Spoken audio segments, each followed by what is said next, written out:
Elsie Jensen here. Tonight we are going to make a steak and mahi mahi kind of teriyaki bowl with some snap peas, sauteed veggies, and then we're going to prep up a sourdough loaf to bake because I keep forgetting to make this and I keep having to feed my starter and forget about it.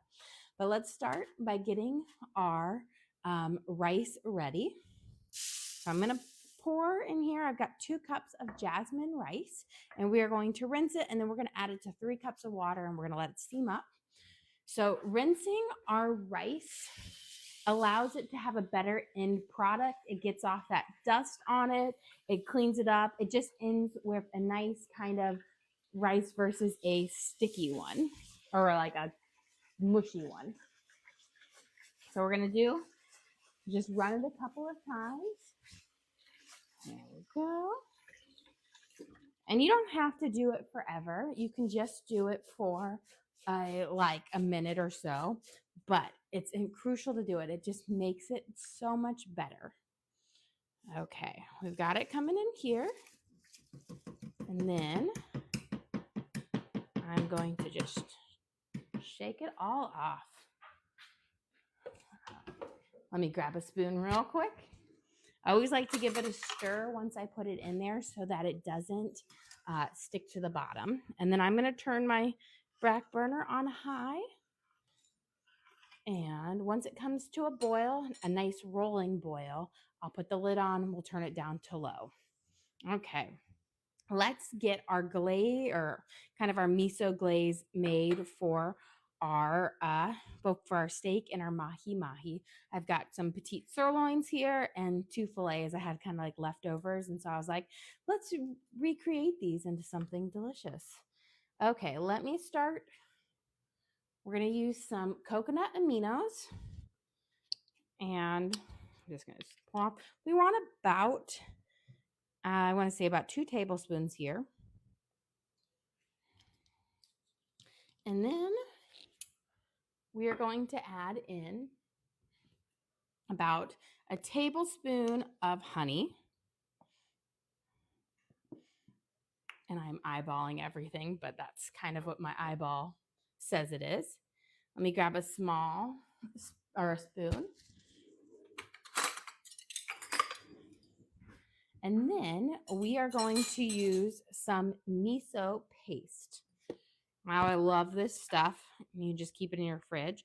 We're going to use kind of a big honking glob of miso paste here. And we are going to mix it up into our things. And I'm just going to use the back of my spoon to really smash it down and kind of mix it up. This is going to give you that savory, like umami flavor to it. It really like elevates it, and I absolutely love it. You have questions? Did you ever work in a restaurant? I have never worked in a restaurant. I have just enjoyed cooking since I was 13 years old, and I have been doing it ever since. I started actually taking over cooking for my parents when I was younger, and so I absolutely love it. We're going to add in about a tablespoon of minced garlic. And we're going to use some vinegar. Normally you would use like a rice vinegar or a mirin, but I don't have any of that. So I'm going to just use a regular vinegar, and it works fine with it. And I'm going to use about a teaspoon of it in here. I just kind of do the more tart vinegar versus like an apple cider or a balsamic because I just think it lends itself a little bit nicer. Again, I'm going to start mixing, making sure that miso paste kind of gets dissolved. Then we're going to use my favorite, my love, my Japanese barbecue sauce. Now, this is not a barbecue sauce. This is like a sweet teriyaki or a sweet soy sauce. So I love it. It's not as salty as soy sauce. It's a little bit thicker, but it's delicious. And we're going to use about 2 tablespoons of this. So 1, 2. And we'll, of course, use a little bit more later to kind of drizzle over because it's also really great on its own. But that gives it a nice kind of the soy sauce flavor in here without being quite as salty. There we go. Again, I'm mixing it up, making sure if I have any miso like bits, I'm going to just smash them against my side so that it kind of breaks up. And then I have some ginger paste, which is a great thing. And I'm going to use about a teaspoon of the ginger paste in here. If you don't have ginger paste and you're going to use dried ginger, you're going to want to use like a half a teaspoon, a little bit less. Dried ginger has a bit more of a kick than the paste. And so you want to use about a half of it. Otherwise, it could be a bit spicy. Okay, and I'm just going to kind of break that up. And my last thing that I'm going to add in here is some onion powder. And we're going to do about a half a tablespoon. This is going to give it a nice kind of savory flavor as well for our dish. And we're going to mix this up. And now we have our delicious glaze that we will be using for our steak and our mahi mahi. I've got my water boiling right here. So we're going to quickly blanch our snap peas, which means I'm going to put them in boiling water for about a minute or so until they kind of turn bright green. And then we'll remove them from the water. And that way, when I saute them up later, they'll saute up quickly. They'll have a nice tender crisp to it. You don't have to cook them very long, but still keeps a little bit of its firmness. So you have a question? What is mahi? Mahi Mahi is a fish. So it is it's like a meaty white, it's not quite a white fish. It's a mix between a white and a pink fish, but it's nice. It kind of holds its body well. So I'm going to cube it up, which I think will go great with these little bowls, but it plays really well with like a miso flavored glaze, a teriyaki glaze, but it's a nice kind of meaty fish. As you can see, it's a little bit thicker, denser, not as flaky, so it has a bit more body to it. And it cooks up really well. You see it a lot, and like they do it with a lot of like Caribbean styles to it, but it is quite lovely. Okay, let's get in here. They can see, ooh, they're starting to get nice and bright green here. You don't want to blanch them for too long because, again, we don't want them to be mushy. We just want them to get that nice, bright, vibrant, makes them a little bit more tender and soft. And you grab my strainer here. And I'm going to strain them, and then we'll reserve them for the end. There we go. Let's grab a little bowl to put these in. But this will allow them, when I add them into my stir fry, for them to not get hard and crunchy. They've already got that kind of sulfury flavor out, that bitterness out, and so they'll take the flavors really, really well. Okay, let's get our meat kind of cubed up here.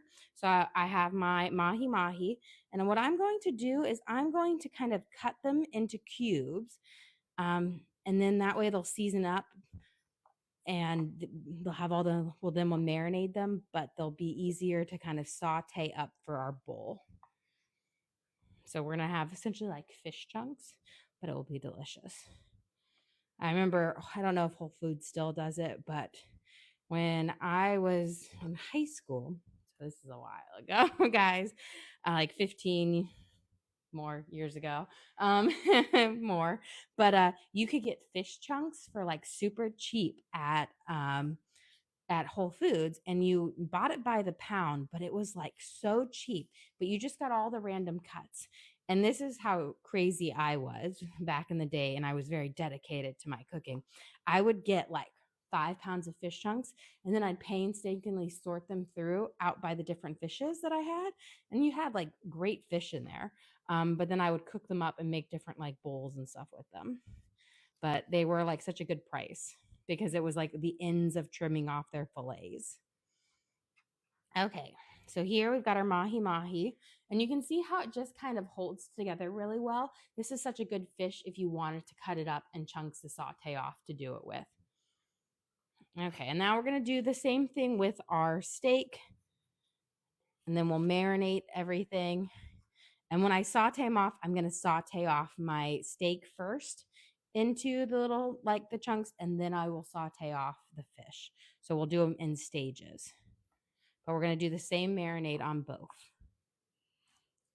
That way they all kind of blend together in it. Here we go.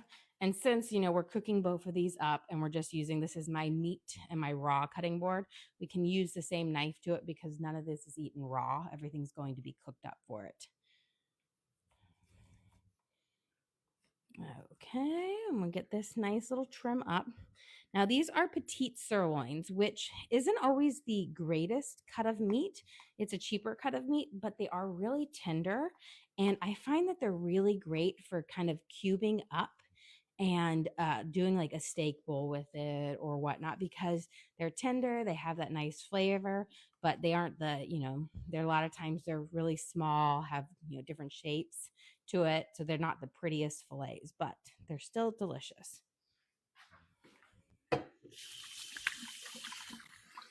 Okay. Let's take our marinade here. And I'm going to kind of spoon it over the tops.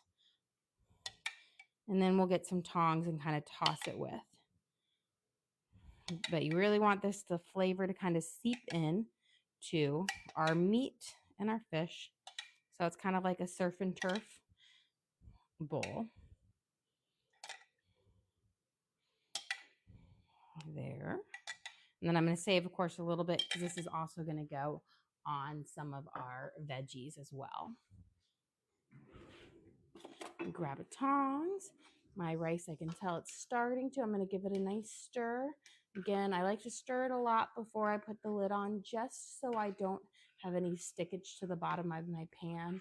Nothing's worse than having to clean out your rice pan when it's all like stuck. Okay, let's kind of turn these in our marinade. And we'll start prepping our veggies and whatnot. Okay. I just want them to make sure they're all kind of coated. That vinegar we used will help kind of break down the fat in the steak, which will keep it nice and moist and juicy. And then the Japanese barbecue sauce and whatnot will give that the saltiness that we want. And then the miso and the ginger will give us that, and the coconut aminos kind of give us that teriyaki flavor with it. Okay, we've got all of our meat and our fish kind of getting nice and marinated. There we go. You have a question? Can you cook the steak and fish together? I do not cook them together because they cook up at different types. Fish cooks really, really fast.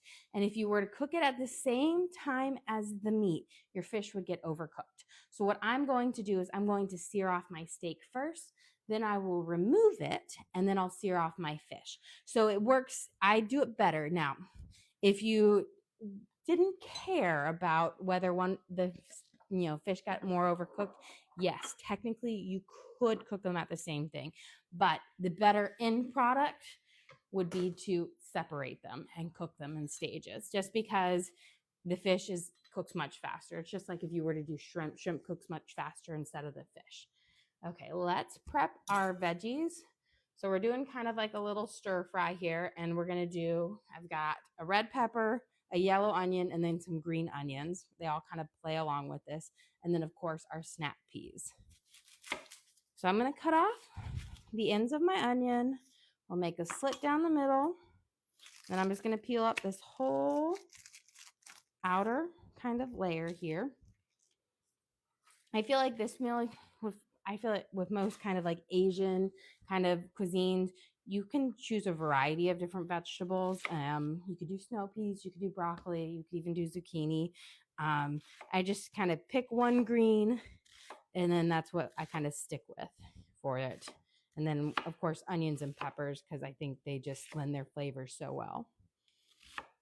We're going to do kind of a thicker dice on here. Here we go.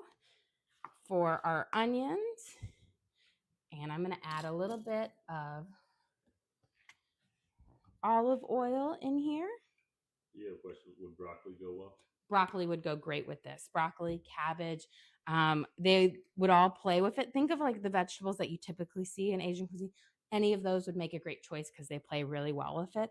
I've done broccoli stir fry. I've done snow peas. I love snow peas. Snap peas are great. So you can do anything under the sun. I'm going to grab a little bit of sesame oil. Forgot to grab it down. This is going to give a nice kind of nutty flavor to it, but sesame oil has a really strong flavor. So less is more. I never use it really straight up. I always use like a little oil with it to bring it out because I find it gets to be a bit too strong if you use it straight up. So I'm going to put about maybe a half a tablespoon in here with the oil that I already have. Good question. What's a snow pea? A snow pea, so they look like snap peas, but they're really flat. So they're really flat and skinny, and they have a really delicate, I guess it's a pea inside. It's like a little teeny tiny pea, but it's got a little crunch to it, but it's a very slim kind of green bean pea hybrid. While a snap pea has a little bit more crunch, a little bit more flavor and texture to it, and has little firmer beans inside it. You could also use green beans. Okay, we're going to add our onions in. And now my rice over here, I've got a good rolling kind of boil on it. So I'm going to give it a good stir. And then we're going to put the lid on and we're going to turn it down to low and let it cook. I will say if you are not a great cooker of rice, or you can always buy sticky rice frozen in the freezer aisle. Most of the time I do that because I think it's so good. It's just a whole another type of rice. But you can also make your own. It's cheaper to make your own, but that freezer rice is the best. Okay, let's prep our onion here. Or not our onion, our pepper. So we've got a red bell pepper here. I typically, when I use bell peppers, I stick with the red, the yellow, and the orange. I think they have a nicer flavor. They're not as bitter than the green, although the green is the cheaper one. They're just not, these taste better, I think. You have a question? Are you cooking with hex-clad pans? I am using a mixture of hex-clad and all-clad. So this is my hex-clad. I have a couple. I have their 3-piece sets with the 12-inch, the 10-inch, the 8-inch. Love it. I also have the griddle pan. Great. I've had it for 2 years. Haven't scratched them. So that's a win in my life. They say they're indestructible. And then I also have my all-clad. I'm using the saute pan here, which has the higher lip on it, which I really, really like for like a stir fry when I'm going to have a bit more body to it.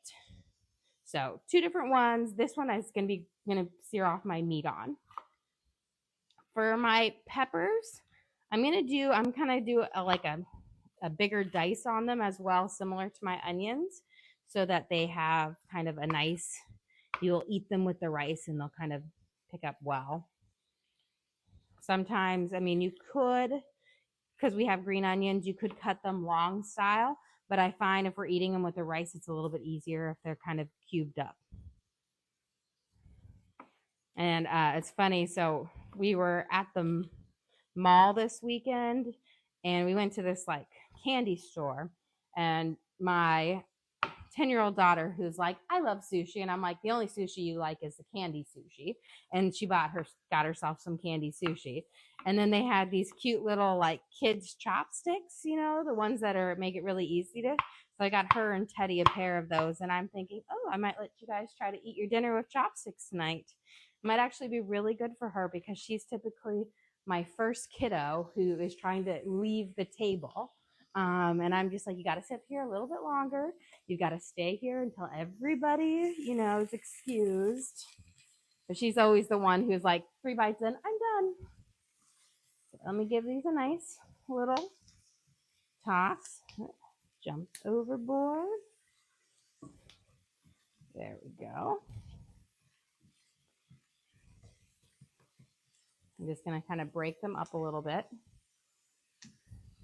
That way they can all kind of start letting out their flavor. And I'm going to cook them just until they start getting translucent and losing a bit of their whiteness. I want them to be a bit more firm, so I'm not caramelizing them up because I feel like with this dish, it's taste really good when they're nice and got a little bit of a crunch to them. Here I've got several kind of green onions here. I'm going to cut off the very, very bottoms of these, and then we're going to throw in the white parts of the green onions with our other onions. And then I'm going to save my darker green part of the onion later, because if I start cooking up the darker green parts now, they're going to lose their flavor and their texture. So I'm just going to really try to get the whiter parts of them. And then we'll add the darker green parts in later to keep that fresh onion flavor. But I do find that the white part does need to be kind of cut up and sauteed. And I'm not one to waste. So let's get these in here now. I'm going to give this a nice little stir. I'm going to turn this down just a smidge. And while our onions are cooking up, let's prep our sourdough loaf for tomorrow night. So if you haven't done a sourdough journey yet and you know nothing about it, it is not one day where you can say, I want to make sourdough and have bread the next day. It's a long journey. And I do have videos up on my page, as well as some recipe cards on how to create your starter. But you need a nice active starter. It takes about a week, give or take a couple of days, for your starter to be completely fermented and ready to use. I fed mine a couple hours ago, and it's nice and bubbly, so it's ready to use. And then, you need your bowls, your scales, water, flour. Very minimal ingredients. You don't need much. But it takes about a day and a half to actually have your loaf ready to bake, because it has a lot of proofing time and proofing time in the fridge. So because there's no added yeast, it's just the naturally occurring yeast that's on the flour, it takes time to make a loaf of bread. But it is so worth it. So we're going to prep it up. I had to rehab my starter a little bit when I came back from our big long camping trip. And then I just kept forgetting to make a loaf of bread to start it out, but I love sourdough. So we're going to start out, I'm making my big loaf here, and we're going to start out by adding 150 grams of active bubbly starter. So this is the fun part. It's nice and active. When I poke it, it's going to start falling down because of all the air bubbles in it. That means it's been rising, but see how it's just dropping in size? So it popped the little cheesecloth off earlier.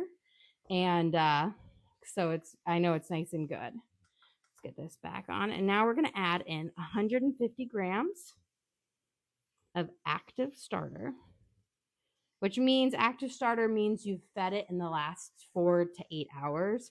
I find 6 is my Goldilocks zone. There we go. 150 exactly.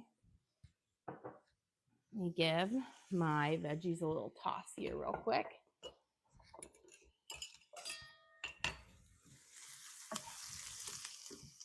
Okay, they're starting to get a little translucent. We'll be ready to add those peppers in a few minutes. Now we are going to add in 565 grams of warm water. Got to use warm water. It really makes a difference. So we're going to add this in. And that's why you need a digital scale, because the US customary system, it can vary your measuring cup wise, especially with flour, that the scale is the best way to do it to have a good loaf of bread come out every single time. So right now we're at about 500. There we go. And then before we move on to the next step, I'm going to use my dough whisk, also called a Danish whisk, and I'm going to mix my starter into my warm water. That way when we add our flour in, the starter will be evenly mixed into the flour, and it can start its kind of leavening process. There we go. Okay, now we are going to add in 2 teaspoons of salt, or it's about 10 grams of salt, or actually that's for the thing. So it's going to be about a tablespoon of salt, or 15 grams, because I'm making my big loaf today, not my smaller one. So I kind of just handball it. I kind of know what a teaspoon looks in my hand. There we go. So it's about a tablespoon. Give it a little mix.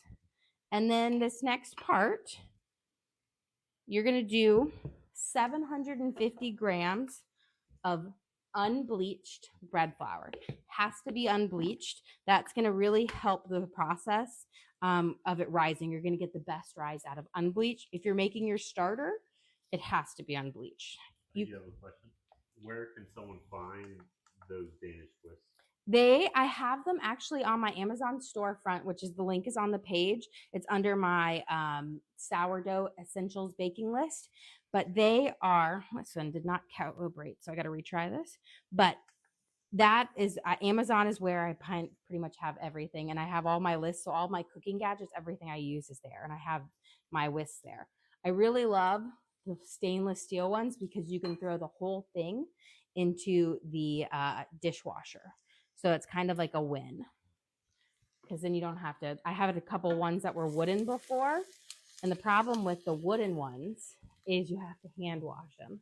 Nobody likes hand washing anything. Okay, so now we need 750 grams of unbleached bread flour. And you want to use bread flour. It has more gluten in it. It's going to give you a better crumb on your bread. It's going to give you a little bit more elasticity. Ooh, 750 exactly. And then all you do is we're going to add it in there, and we're going to do our mix. And this is literally all you need to make a plain loaf of bread. It's 3 ingredients: water, salt, and flour, because starter is just made from water and flour. So we're going to mix it up.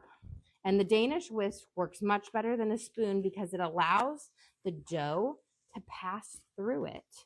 And just mixes it much easier. Now, for those of you who haven't made sourdough before, sourdough is a high hydration bread, which means your dough is going to be sticky. And that's okay. There's a couple of different things that you use to deal with that. You just use wet hands and to work with it. We do have videos of us making our sourdough and our starter on our page, like easy breakdown step to step. We have those recipe cards available for everybody too, because there are a couple of steps. It's easy, but there are steps that you need to do. And I always say it's not necessarily time consuming. There's just a lot of wait time. So it does take like 24 hours to get it all ready, but you have very little amount of work. So right now we have it mixed up. We are going to let it sit. And then at the very end, when we're finished cooking everything else, I'll show you what the stretch and folds look like. But right now we'll let it sit and we'll let that flour hydrate. And when will this be baked up? We will bake it up tomorrow night for dinner. I find I do all of my proofing and stretch and folds, and then I add it into the fridge tonight at around midnight when I go to bed. And then it sits in my fridge cold proofing until dinner time tomorrow when I'm ready to bake it up. Okay, we've got our onions are starting to get translucent. You can see they're starting to get see-through. We have a couple that are still a little bit more opaque, but that's fine. We've got most of them cooking here. We're going to add in our peppers, and we're going to let them have a moment to saute with those onions. I find that onions, they need to be by themselves first. They need a minute by themselves in the pan to get their best flavors out. If you try to throw in the peppers first, they just don't bring out the flavors as well as they should. Okay, I'm gonna let those kind of saute here. I'm going to bring my pan. This is what we're gonna sear our steak off on. I'm gonna start bringing that up. Where did I put my oil? Right here. And we're gonna heat it up. I'm going to use with this a mixture of my olive oil with my sesame oil. So I'm going to start. I've got about a tablespoon and a half in here of olive oil. And now I'm using a good amount because I have a big pan. This is my 12-inch frying pan. If you're using a smaller one, you can, of course, use a lot less oil. But a bigger one, you need a little more. And then I'm going to add in about a half a tablespoon of sesame oil. This will allow that nice kind of flavor to come in, but I don't like to have it that strong. Okay, let's get this heating up. I never like to cook my meat in a cold pan. You got to let it heat up. So while that's heating up, I'm going to kind of prep the rest of these green onions that will be kind of tossing in. And just slice them up. This is just going to add a lot of really fresh, bright flavors towards the end, which I think just plays really well with our little, like our Asian bowl here. I'm going to grab my garlic here. And we're going to put a spoonful of this garlic into my onions and peppers. I always like to add garlic a little bit towards the end because if you don't watch your garlic well, it has a tendency to burn really fast. But once you get other food in there, it doesn't do that as much. We're going to add in, we do about a teaspoon of garlic. Kind of let it saute. And that will help give a little bit more flavor. There. Okay. Let me check on my steak and my Mahi Mahi. I'm going to give it another little toss into this marinade. And I always like to let it sit. That's why we have it in here. That way those flavors have a chance to seep in it. And because we cut it up, that flavor is going to penetrate more than if you were to have it as a nice big fillet. So I love that. And then after we're done searing them up, we're actually going to top them with a little bit of black sesame seeds. That will add a little bit of a crunchy, like nutty note to it. And I like to do it at the end. And black sesame seeds, I think, taste much better than the white. The white one can have a bit of more of that raw sesame flavor. You have a question? Can you go over what you marinated the meat with? Yes. So here is my marinade, which we're going to also use on our vegetables toward the end. So with this, we used coconut aminos, which is kind of got a sweet flavor to it, but it's made with like coconut nectar or something like that, but it's lovely. It pairs with that. We used about 2 tablespoons of Japanese barbecue sauce, which is kind of like a sweet soy sauce. About a tablespoon of honey. About a tablespoon of miso paste. We used about a teaspoon of vinegar. Rice vinegar or mirin would be the best. We used about a teaspoon of of ginger paste. We used a tablespoon of garlic and a little bit of onion powder. Mix that all up into our marinade, and then we coated it. We let it sit, and now we're going to saute it off. And I think my heat is nice and hot here. I'm going to add in my steak first, and then we will add in the fish. And I'm going to make sure I'm not crowding my steak because I want it to sear off without seizing, which means letting out all of its juices, and then you don't get a good sear on it. And this is only about like 1.5 pounds of steak, so it should be enough to do in the first batch. And then once this is seared off, we'll remove it, and then we'll add our fish in and sear it off. But you don't want to crowd your pan. You want to make sure each piece of meat has its individual spot on the bottom of your pan so that it can get that nice sear on it. And then we're going to let it sit and sear for about 1.5 minutes before we flip it over. You want to leave it and let it sit on that heat so it gets that nice brown little crust on it. If you play with it too much, then it doesn't have a chance to do that. Okay. I'm going to add in our snap peas. So these are our snap peas that we blanched earlier, and blanching is simply putting them in boiling hot water for about 1 minute until they've turned vibrant green. This allows them to get tender, but still keep their kind of firmness to them. There we go. I'm going to coat these, let them start to saute up, and then we're going to add a little bit of our marinade that we made to them so they have that same kind of flavor. Here we go.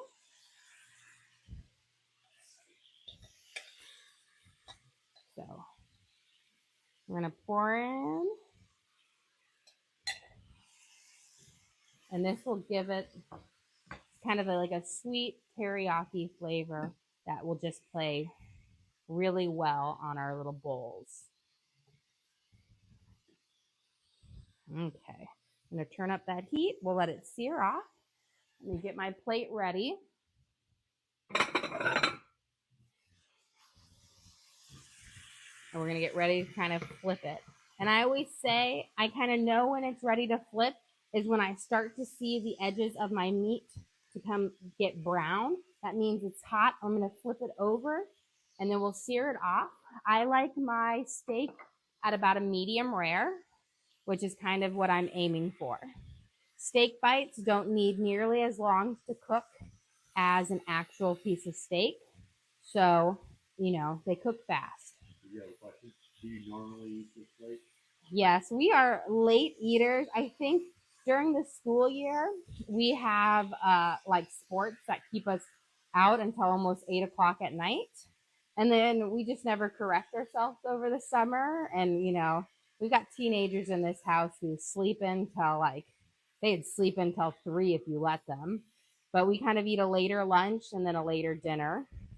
It's always weird. So whenever I do an earlier dinner, my kids always think that we just ate a late lunch, and then they'll come around 9 o'clock and they'll be like, when are we having dinner? You're not cooking anything. And I'm like, we ate at 5:30 today. They're like, oh, I thought that was lunch. Okay, we're going to let them sear off. They need only about 30 seconds on the other side to kind of get that cook off. We will be throwing them back in towards the end, and when they sit on this plate, they're going to continue to cook. There we go. Now, if you like yours more like a medium or well, just cook them longer. But I like mine to be kind of pink in the middle, nice and juicy and tender.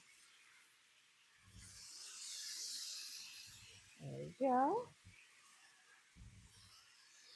So we've got our Petite sirloin steak bites here.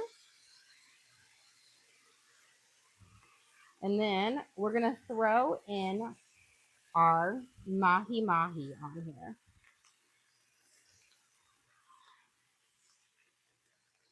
There we go. I'm going to pull that oil out. I'm going to put a smidge more because I want enough for it to kind of make sure we get a sear on it. Okay. I'm going to turn mine down just a second while we put our little Mahi Mahi on here.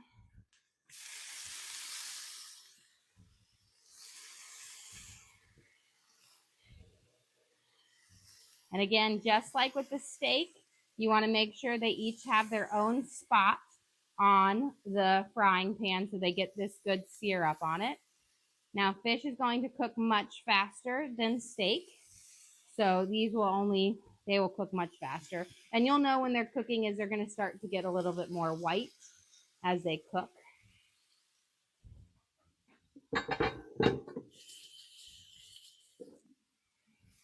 Okay, let's give these a nice toss. And then I'm going to just sprinkle this with a little bit of garlic salt. And our veggies should be done. Just a little dusting over. You have a little bit of that soy sauce in there, but I find the garlic salt just adds a little bit of extra that kind of cuts through on it. But this is our peppers, onions, and our snap peas. And now we're going to throw in our green onions. We're going to do half of our green onions in here, and half will go with our fish and steak when we put the steak back in. Do you have a question? Can you use another type of fish for this meal? Yes, you can. You just want to make sure your fish is firm enough that it's not going to fall apart. So you could actually use ahi tuna would go great with this. Salmon would go great with this. I would just avoid any of the really flaky white fish because they won't hold together well in the frying process. And do you normally have leftovers? Not really. So most of the time, I'm also cooking for my parents, and then all of my leftovers, I cook enough for them to have like their meals and whatnot. But I try to cook exactly for our family. We are a family of 7, and then when you add my parents in, that's 9. So it might seem like a lot of food for most people, but this will probably feed us perfectly tonight. Okay, look at this is getting a great sear on it. Look at that. We'll flip it over. And again, these are going to cook really, really fast. Might be easier if I've done it with a tong, but you stealing my steak over there. The cameraman always needs to take his tax. Is it delicious? Okay, he says it's good. Okay, beautiful.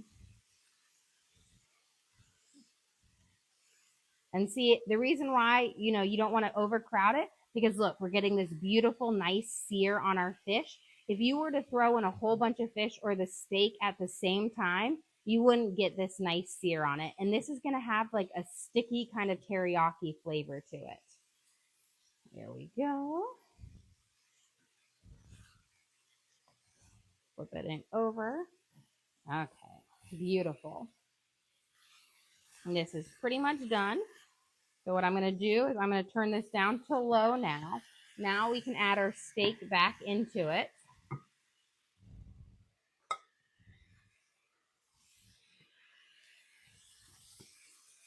So we've got our steak. And then for this last little bit, I've got a little bit of my glaze left. We're just going to finish it. And then our green onions. We'll give it a quick little stir around. And our steak and our fish bites will be ready for us to assemble our bowl. There we go. But doesn't this look delicious? And now our last little ingredient on here. And these are just really, they add a nice little crunch, but they're also really pretty. And I like to add them on. And then I'll add a little on my veggies too. They give a nice nutty flavor to it. And they're just black sesames and they're delicious. Okay, let's turn off. And let's assemble because our rice is hot. Let me grab a pot holder. It was a full thing of rice today. And now we've got our beautiful steamed rice. Let me grab a bowl. We're going to assemble it. And then after we assemble it, for those who are interested, I'll show you my stretch and pulls on my sourdough. But let's assemble our bowl here. So we are going to, let me grab my little shovel. I love this guy. You're going to start with any delicious bowl. Look how fluffy the rice turned out. That's from rinsing it. It does this. So we've got our nice jasmine rice. We're going to put a nice base layer on there. Sticky rice. You can use brown rice, any type of rice you want.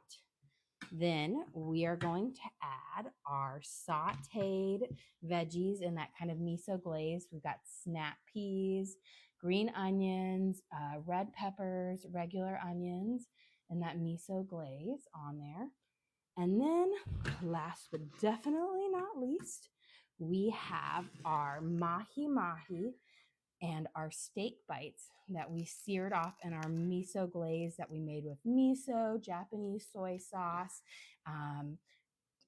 coconut aminos, ginger, miso paste. And then last but definitely not least, my favorite thing, I've talked about it, Japanese barbecue sauce.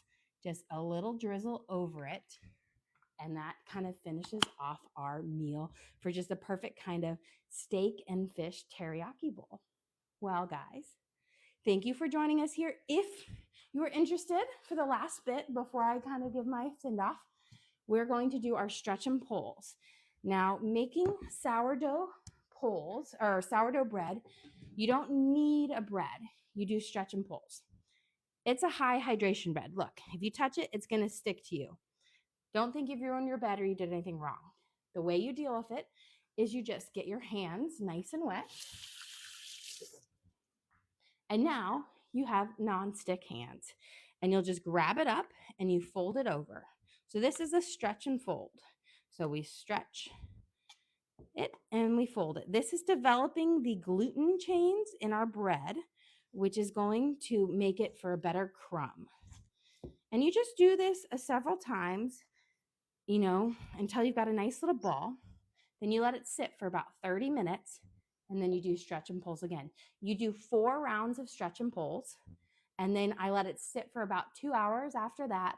Then I will shape it, which means you stretch it out and laminate it. So it's stretched out and you roll it up and then you shape it in there, and then you put it in your Banneton basket or your proofing basket, and you cover it, and then I pop it in the fridge until I'm ready to score it and bake it up, which we'll be doing tomorrow. We also have, if you're interested in the sourdough journey, we have our videos on how to make the starter and videos on how to make a basic loaf and a recipe card for everyone. Those are all on the link on our page. I also have in my Amazon storefront a whole section devoted to making sourdough if you're interested in that journey. Well, guys, thank you so much for joining us here today. Don't forget to like and subscribe. I try to do live cooking shows every single day, show you what we're making for our family, and hopefully teach you guys something along the way. Again, we do upload all of our videos to the link on our page. So if you ever want to recreate these recipes at home, you can just go and search for what we cook for, rewatch the video, and cook along with me again. We also have the link to our Amazon storefront that has all of our cooking gadgets in it. Well, guys, thanks again for joining us here today. Don't forget to like and subscribe.